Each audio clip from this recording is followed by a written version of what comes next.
Like, as in, women need to know this. I've been having conversations with the women who are interested in going with me on this financial independence journey in my community, where I will teach you everything I've learned and show you everything that I'm learning along the way in terms of investing in the stock market. And there are some things that keep coming up over and over and over again. And so I want to talk about it in this video. Number one, people are just scared of the market. The propaganda is that it's gambling, it's risky, it's complicated, and it can be. However, it does not have to be. And people just accept that as the way it is when it isn't. So, yeah, number one is that people are just scared of getting involved in the market because of everything that we've been told about how risky it is. Number two, people are confused about where to even begin, even if they get over that fear of the market and they want to learn about it and get involved. They don't know where to start. What do they pick? What companies do they invest in? What company stock do they pick?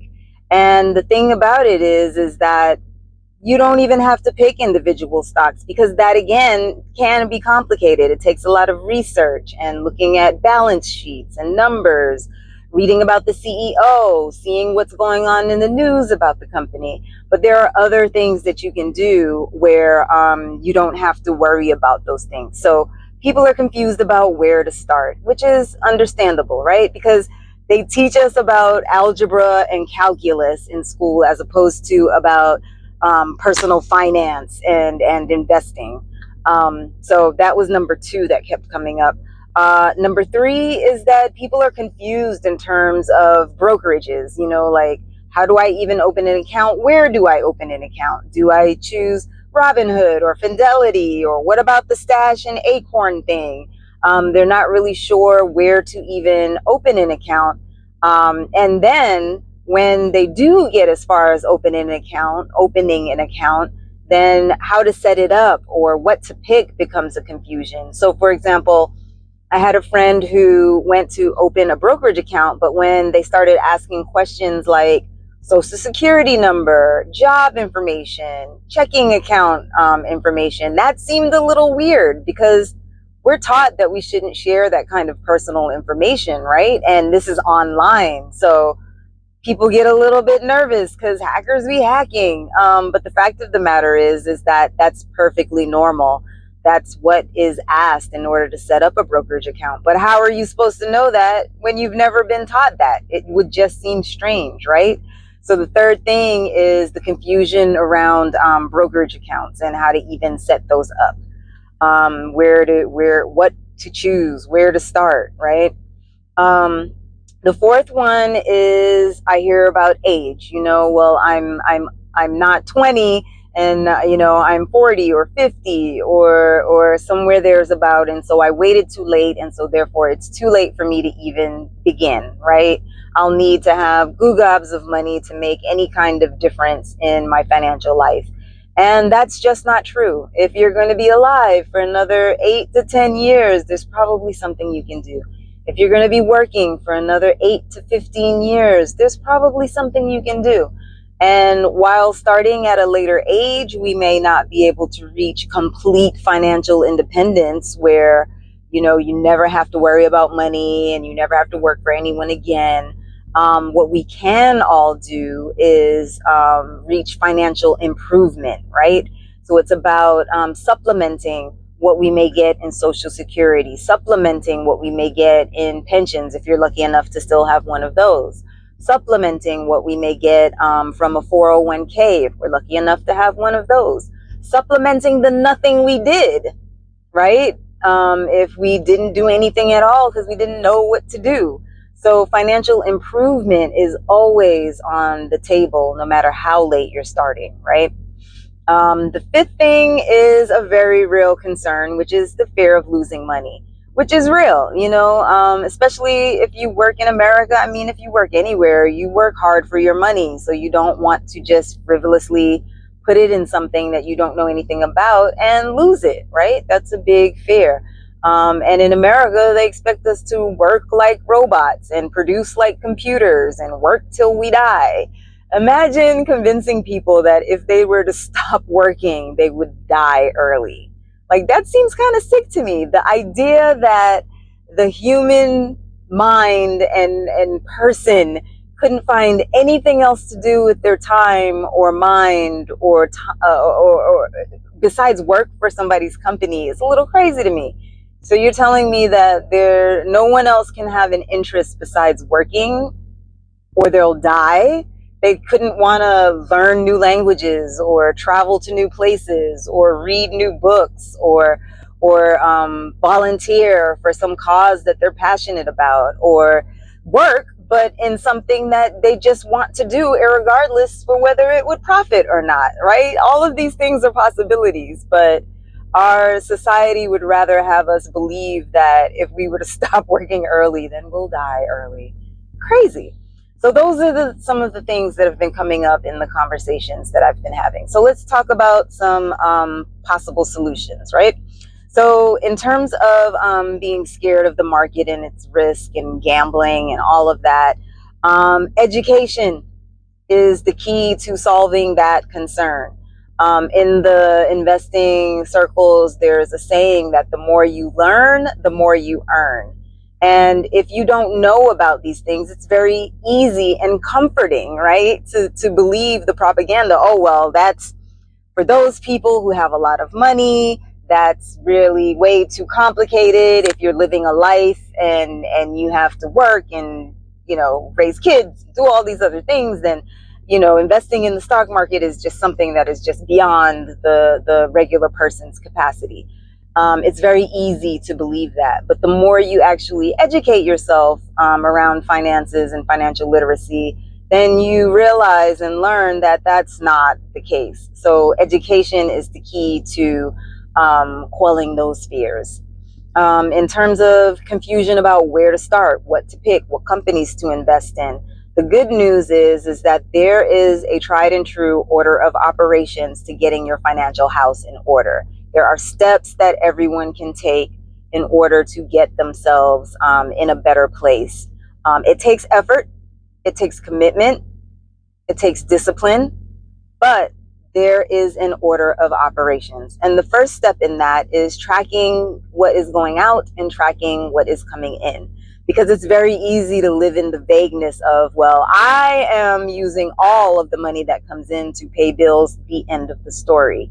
And that very well may be the case. If you tell me that you know exactly to the penny everything that's going out and everything that's coming in, and that's just what it is, that's just what it is. But more often than not, I find that if people were to track their expenses for a month or sit down with 3 months of checking account statements and some different color highlighters, and categorize things and see where the money is going and where it's coming in, they're usually surprised to find some leaks that they didn't know were there. They didn't realize that there is some extra that could go into investing. So step one is to track your expenses. And then there are other orders of operations that happen. And I'll be discussing those things in my community that I'm going to be started. So if you're interested in learning more about the market and having your money work for you versus just you working for your money, please put in the comments, I want my money to work for me. Put in the comments, I want my money to work for me, so that I know that you are watching and tracking and hear me. The third one was in terms of confusion around brokerages and where to start. One of the things I would like to say is that I don't think that people realize that a brokerage account can be opened with $0. A brokerage account can be opened with $1. I personally started a brokerage account with $50, and I just would put in money sporadically because I didn't know what I know now then. And guess what? The money still grew.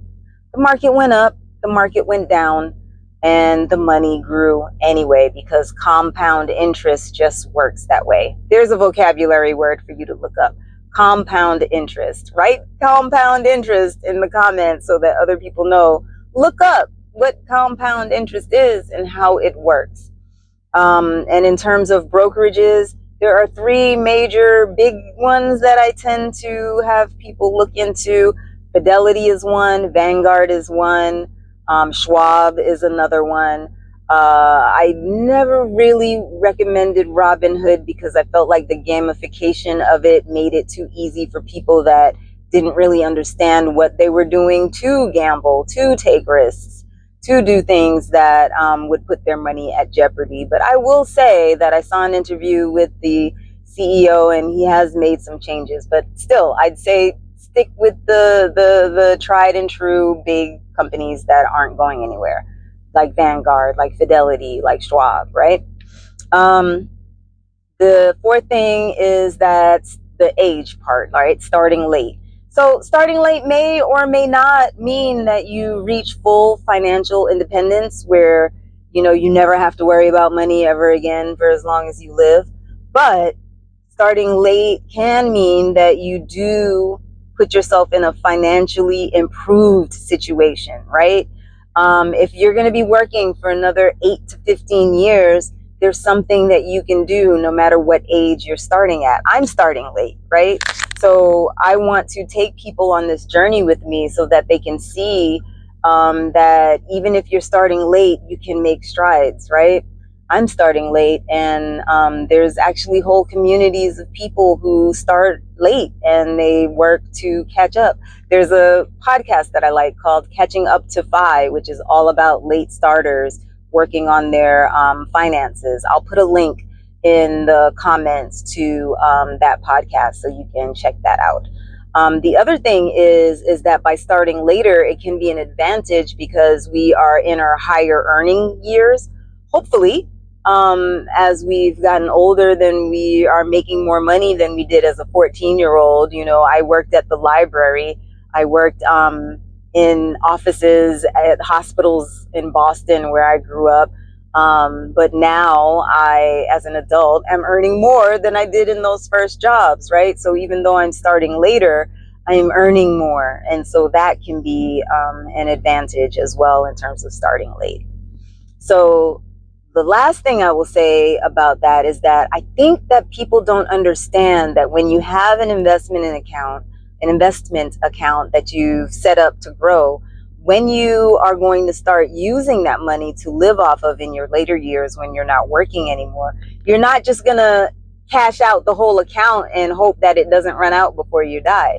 You're going to take out a small percentage of it each year and allow the rest of it to continue to grow. So that's why I say, if you're going to be alive for another 8 to 15 years, then you have time, because when you start taking out money to supplement your Social Security, to supplement your 401k, to supplement your pension, if you're lucky enough to have one of those, or to supplement the nothing that you did, you're not going to take it all out at one time. So it will continue to grow and cook and increase as the years go by.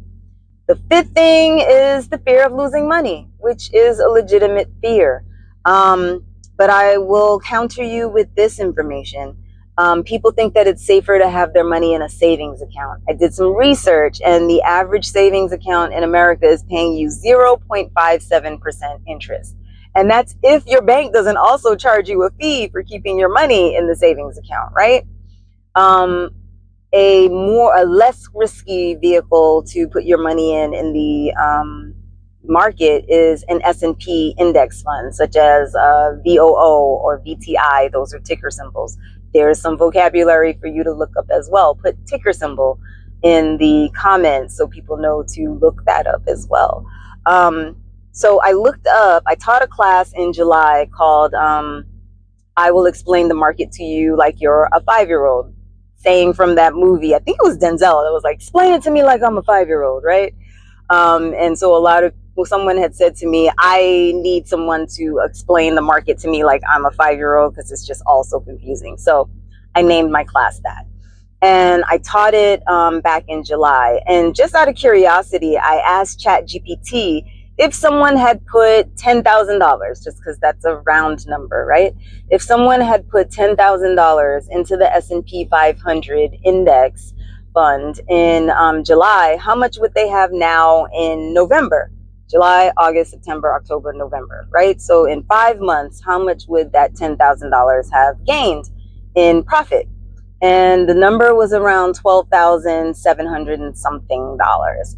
So almost $3,000 in 5 months the market would have given that person if they had put that $10,000 in the market, versus if they had that $10,000 in a savings account, they'd probably still just have $10,000 5 months later.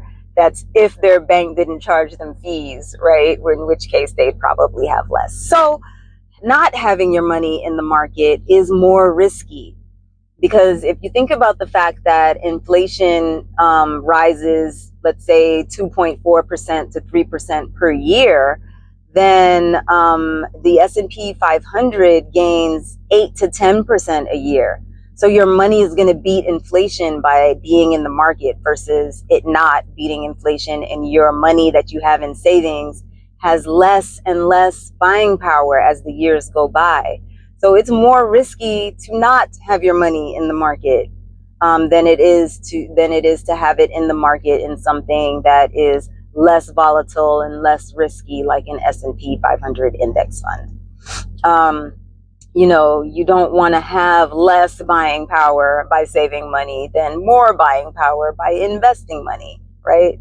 In fact, if you want to have access to the class that I taught, if you're a woman, especially a woman over 40, who's interested in learning, and you want to get access to my Let Me Explain the Stock Market to You Like You're a 5-year-old class, then put it in the comments, explain it to me like I'm a 5-year-old. And I'm going to be sharing information coming up soon on how to get access to that class for free. And what I'm going to be doing in terms of the community that I'm forming, where I'm like, you know what? Come with me on this journey. I am a late starter on a financial independence journey by trucking around the country in Harriet Tubman. I will show you everything that I have learned because I nerd out on this stuff. And I studied 8 to 12 hours a day for the last 4 years. Well, the 3 years that we were inside. And I've continued to. I drive 8 to 10 hours a day and listen to nothing but podcasts and interviews and all things personal finance, all things investing, all things stock market, all things economic news. So I want to take you with me on this journey, teach you what I've learned, teach you new things that I've learned, so that you can also start putting your money to work for you.